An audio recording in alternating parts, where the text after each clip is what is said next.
बारावी बोर्डाच्या परीक्षेच्या पेपरच्या आदल्या दिवशी घरच्या म्हशी राखून अभ्यास केला. सामान्य शेतकरी परिवारातून येऊन अथक परिश्रम घेऊन MBBS डॉक्टर बनून समाजात आपली एक ओळख निर्माण केली. असे व्यक्तिमत्व म्हणजेच डॉक्टर हिरालाल निरगुडकर. आपले संघर्षाच्या काळातील अनुभव त्यांनी विद्यार्थ्यांच्या समोर जेव्हा कथन केला त्यावेळी विद्यार्थ्यांचे तसेच उपस्थित शिक्षकांचे मन गहिवरून आले आणि विद्यार्थ्यांच्या मनातील भीती दूर होऊन एक नवा आत्मविश्वास निर्माण झाला. अनेक प्रश्नांची उत्तरे त्यांना त्या ठिकाणी मिळाली. जसे MBBS करण्याकरिता खूप पैसे लागतात काय? शेतकऱ्यांची मुले डॉक्टर होऊ शकतात काय? MBBS करण्यासाठी महागडे कोचिंग लावण्याची आवश्यकता आहे काय? आर्थिक परिस्थिती बिकट असली तरी आपण यशस्वी कसे होऊ शकतो? प्रसंग होता नानाजी जोशी विद्यालयातील 10वीच्या विद्यार्थ्यांच्या निरोप समारंभाचा.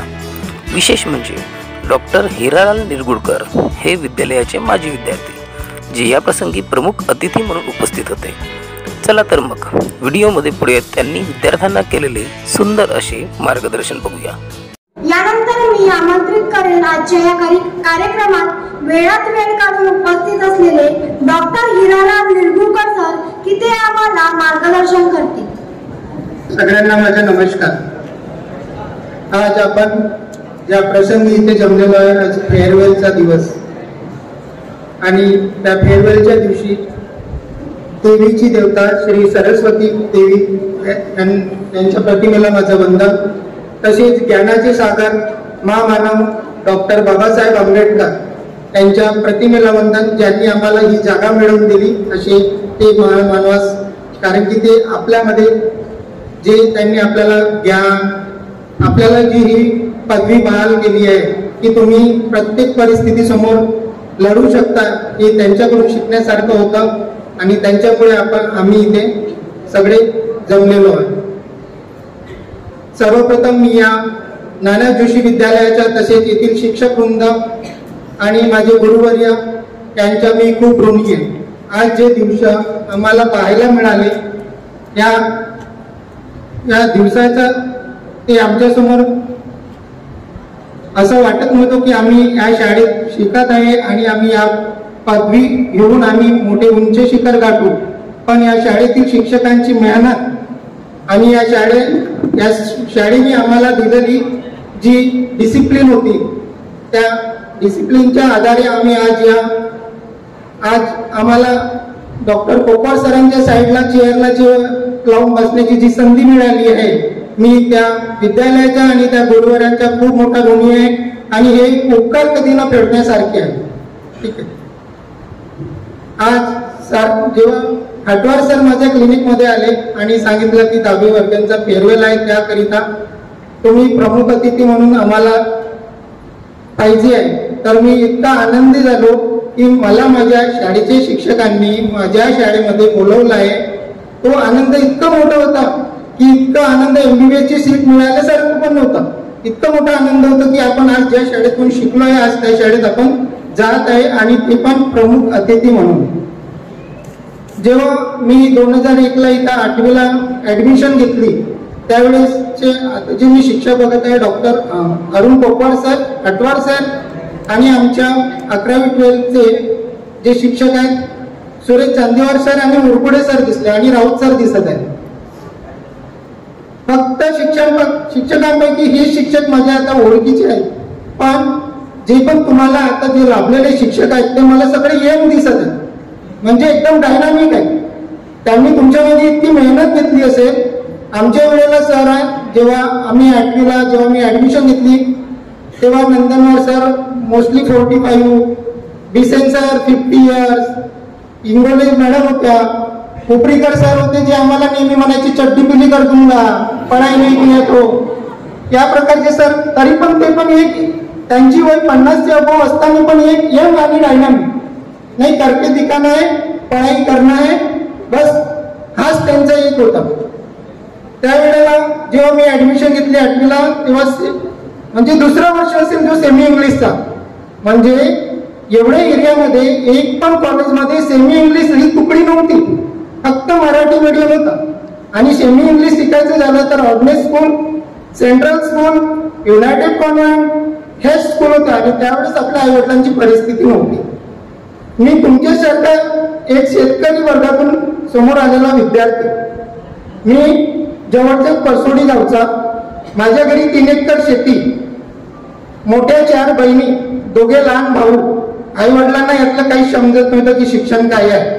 शेतावर जायचे दिवसभर, रात्री यायचे, आपले कामं करायचे, जेवण करून झोपून जायचं. मुलगा काय करते दिवसभर, कुठला अभ्यास बाकी आहे, काही नाही.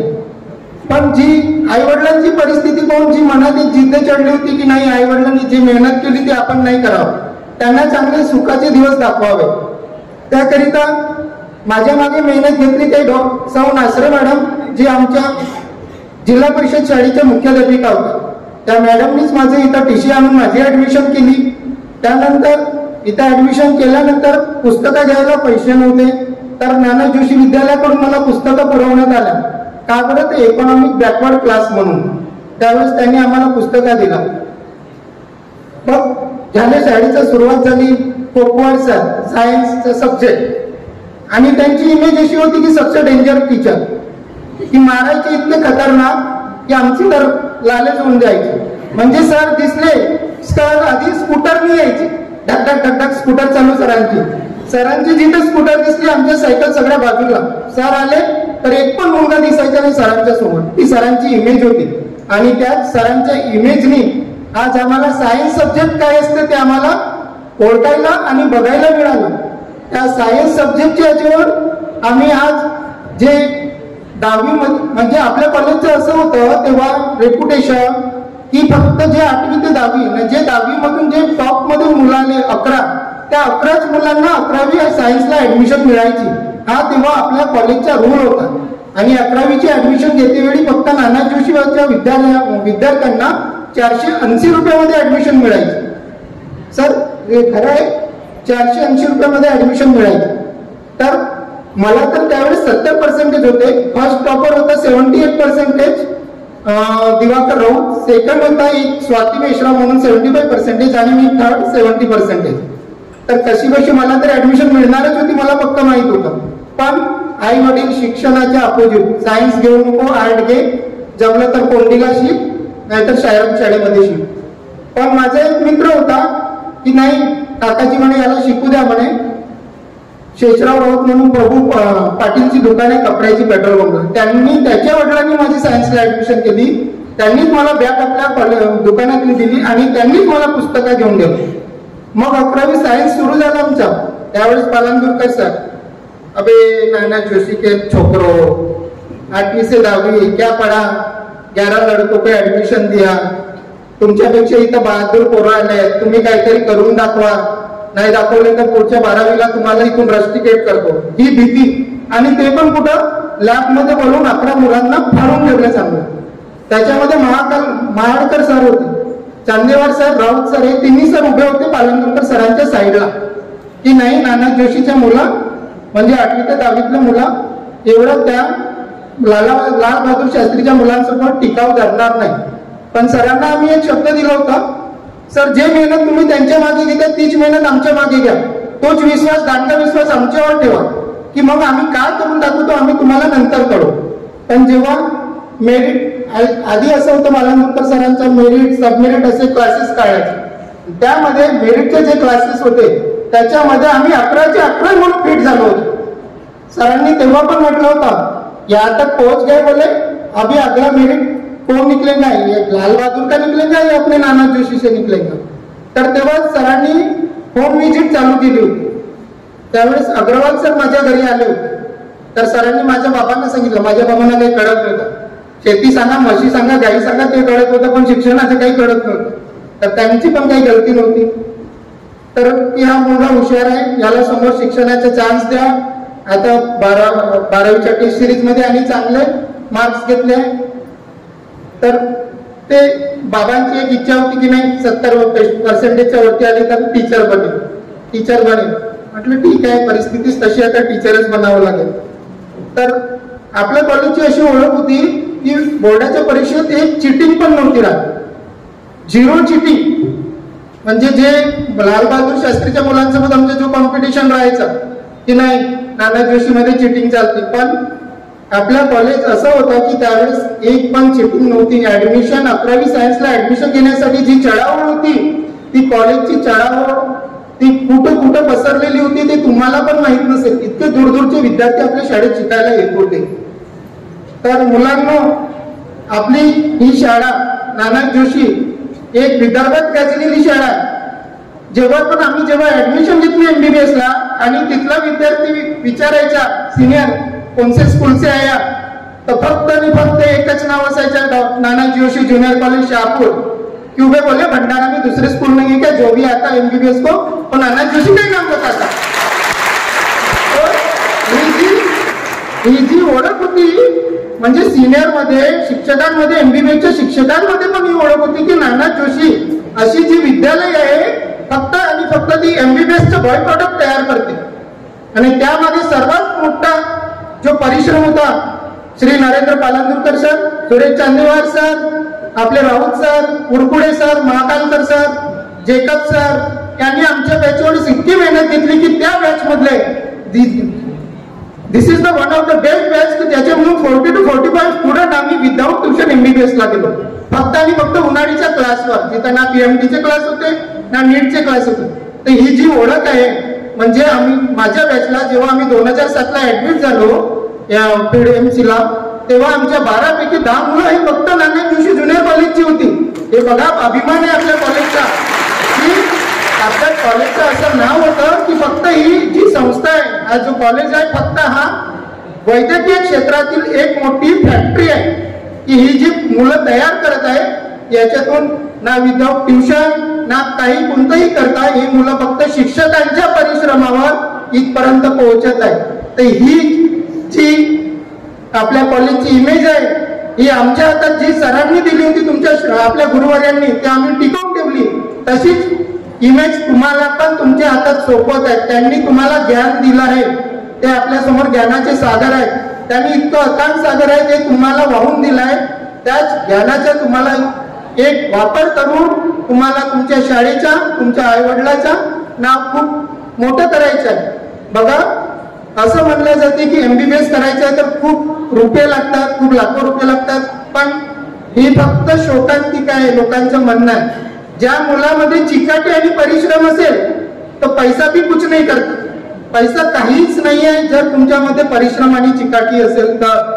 माझ्या घरची परिस्थिती इतकी हालाकीची होती, मी 10वी ते 12वी स्वतः आपल्या घरच्या गाई आणि म्हशी चारायला नेत होतो जेव्हा शाळेतून निघायचो तेव्हा.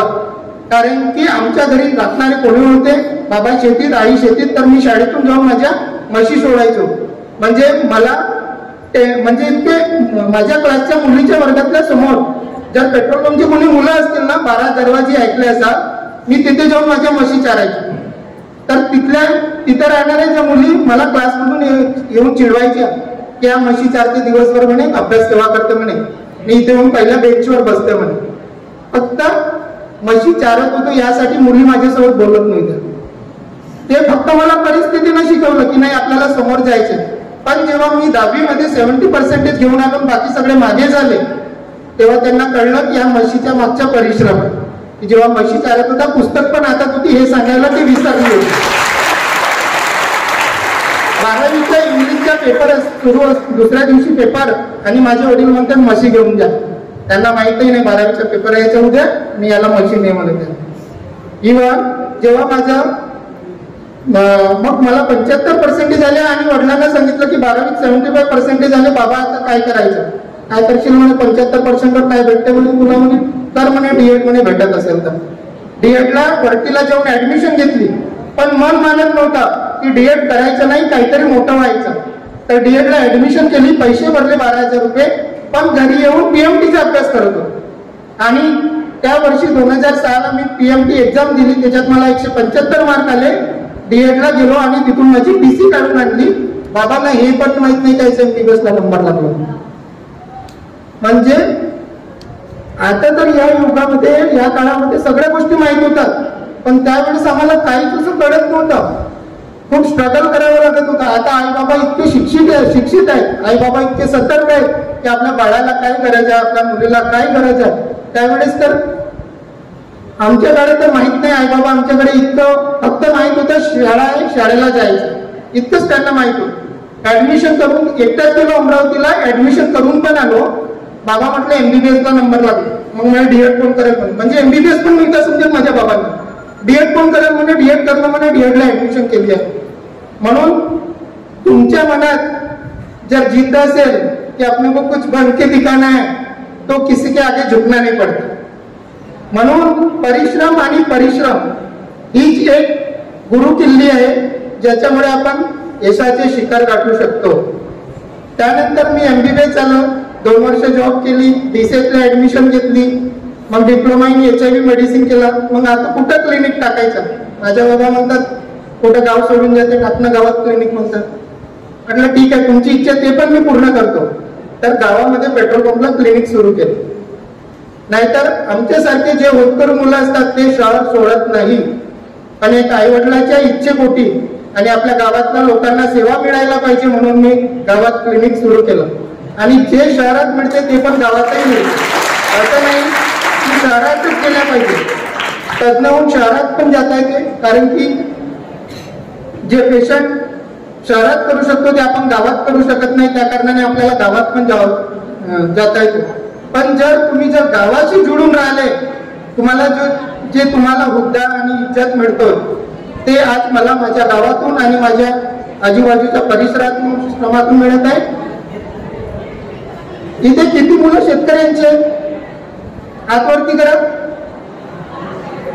किती मुलं शेतकरी वर्गातील आहेत, आणि पुष्कळची मुलं शेतकरी वर्गातून. मी असाच प्रश्न मला जेव्हा माझं 10वीचं फेअरवेल असताना विचारला गेला होता तेव्हा आमचा हात वरतो होता. बाळांनो घाबरू नका, शेतकऱ्यांच्या मुलं असाल तरी पण जिद्दीनं चला, ताट मानेनं चला, कुणासमोर झुकू नका, परिश्रम करा, 10वीमध्ये चांगले मार्क्स घ्या,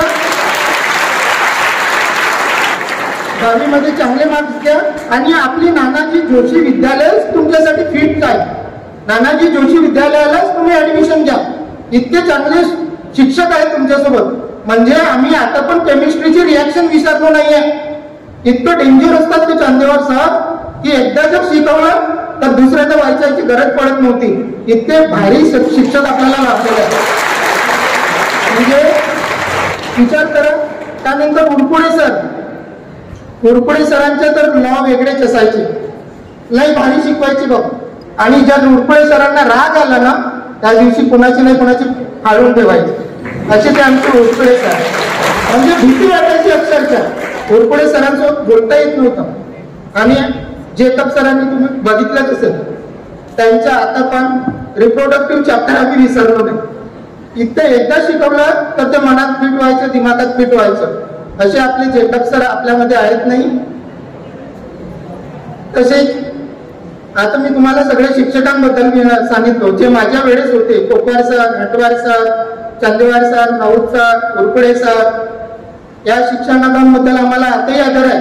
सर आम्हाला कुठेही भेटले तरी आताही आमची सरांच्या खाली मान असते. नेहमी तर चांदेवार सर भेटतच असतात, तरी पण तो रिस्पेक्ट आताही चांदेवार सरांचा आमच्या मनात आहे की इस बंदे ने हमको केमिस्ट्री नहीं पढ़ा रहे थे तो हमने PMT क्रॅक नाही की रही थी. आपण इतके रुपये देऊन ट्युशन्स लावतो, पण आम्ही त्यावेळेस एक ट्युशन पण लावायला गरज नाही पडली, ती फक्त चांदेवार सरांमुळे. दुसरे फिजिक्सचे उरपडे सर ज्यांनी आम्हाला ट्युशन लावून नाही दिली आणि ते आम्हाला शिकवलं, त्या सरांमुळे फिजिक्स आणि केमिस्ट्री हाच आपल्या मेडिकलचा पाया आहे. जर समोर जायचं असेल तर हे 2 स्तंभ केमिस्ट्री आणि फिजिक्स. आपला जो रिझल्ट आपला कुठं होते तो फक्त फिजिक्स आणि केमिस्ट्रीमुळे. बायोमध्ये कोणाला पण 100 पैकी 98 आणि 92 असतात. तर तुमचं बायो तर असंच होऊन जाते, पण जे आपला रिझल्ट आपला मेरिट ठरवते ते फक्त फिजिक्स आणि केमिस्ट्री. म्हणून मी तुम्हाला एक कळकळीची विनंती करतो की इतके चांगले शिक्षक आपल्याला लाभले असताना तुम्ही 11वीची ऍडमिशन याच विद्यालयात घ्या, याच विद्यालयात मेहनत घ्या. जे बाहेर तुम्हाला पैशाने विकत मिळणार आहे ते इथं तुम्हाला फ्री एकदम फुकटात तीच विद्या तुम्हाला इथे मिळणार आहे. जे तुम्ही म्हणताय अलेन, रेजोनान्स, आयकॅड, आकाश इन्स्टिट्यूट हा फक्त पैशाचा बाजार आहे. फक्त आणि फक्त पैशाच्या बाजारात हे सगळे कॉर्पोरेट आहेत. ते काय करतात, जसं आपल्या विद्यालयाचे एक स्टुडंट आहे टॉपर, तर माझी एक कोचिंग आहे, तर मी तर त्याला काय करीन, तो इथंच शिकत आहे, इथूनच टॉपर आहे, तर मी काय करीन, त्याला हायर करीन. मैं ₹1,00,000 देता, मेरे बॅनर पे उसका फोटो होना. मी एक कोचिंग वाला गेला, यांची कोचिंग आहे, हे दुसरे येतात त्याला ₹1,00,000 देतात, त्याला त्याच्या बॅनरवर फोटो लावतात. तर एकच स्टुडंट 5-5 साठी ते ट्युशन घेत होता का? तर हे त्यांचे गोरख धंदे आहेत. आणि जे डिसिप्लिन आणि जी मेहनत जे विद्यालयात मिळते ते कोणत्या कोचिंग मध्ये मिळत नाही, हे लक्षात ठेवा. म्हणून मित्रांनो, मैत्रिणींनो, आज तुमच्या समोर आम्हाला वाटत नव्हतं की कोपर सरांच्या चेअरला लावून चेअर बसायला भेटेल आम्हाला. आज आम्हाला बसायला भेटलं, उद्या तुमच्याच पैकी कोणीतरी इथे पाहिजे, म्हणजे आम्हाला येण्याची गरज नाही पडणार. प्रत्येकाला 1 वर्ष संधी मिळायला पाहिजे, प्रत्येकाने या संधीचे सोने करायला पाहिजे. इतक्यासारख्या सोन्यासारख्या ज्ञानाच्या सागरातून तुम्ही आता इथून निघत आहात, निघून तुम्हाला 2 महिन्यांनी याच कॉलेजमध्ये ऍडमिशन मिळायला पाहिजे. असं नका समजू की आपल्या शाळेचं रेप्युटेशन खालावलेलं आहे. आता पण आम्ही आपल्या शाळेची तितकीच रिस्पेक्ट करतो, ज्या शाळेने आम्हाला नाव दिलंय, ज्या शाळेने आम्हाला विद्या दिली आहे, ज्या शाळेने आम्हाला या शिखरावर पोहोचवण्यास मदत केली आहे, त्या शाळेचा आम्ही नेहमी ऋणी राहू. आणि हा ऋणी आणि हा उपकार आम्ही त्या शाळेच्या आणि शिक्षकांचा कधी पण फेडू शकणार नाही. जे आम्हाला आईवडिलांनी जन्म दिलं, पालन पोषण केलं, पण जे इज्जत आणि रिस्पेक्ट आणि जी पदवी आम्हाला मिळवून दिली ती फक्त या शाळेने, या गुरुवर्यांनी, या शिक्षकांनी. तर हे मनात बाळगून चला की या शाळेसारखे शिक्षक, मेहनती शिक्षक आणि स्वभाव मनमिळावू शिक्षक हे कुठल्याही शाळेमध्ये मिळणार नाही. जी शाळा ही मेहनत घेते, या शाळेसारखी मेहनत आम्ही आजूबाजूला असताना पण कोणी मेहनत घेतलं नाही. शिक्षक या शाळेचं महत्व जपून ठेवा, या शाळेची जी रिस्पेक्ट आहे ते जपून ठेवा. त्यांनी आमच्या हातात जी ही दिली होती का नाही, आमच्या शाळेची मुलं समोर जायला पाहिजे, आमच्या शाळेचं नाव लौकिक राहायला पाहिजे, आम्ही ते टिकवून ठेवलो. तसंच त्यांनी आज तुमच्या हातात दिलंय, सोपवलं आहे, तसंच तुम्ही पण टिकवून ठेवा. आणि समोरच्या येणाऱ्या स्पर्धा 10वीच्या SSC बोर्डाच्या परीक्षेसाठी तुम्हाला खूप खूप शुभेच्छा. येणाऱ्या स्पर्धात्मक परीक्षेसाठी तुम्हाला शुभेच्छा. आणि मी अशी आशा बाळगतो की जिथे इथे स्टुडंट बसले आहेत तितक्या स्टुडंटला माझ्या कॉलेजला 11वी-12वीला ऍडमिशन मिळावी, हीच मी एक आशा बाळगून इथून माझे 2 शब्द संपवितो. सर्वांना माझा नमस्कार.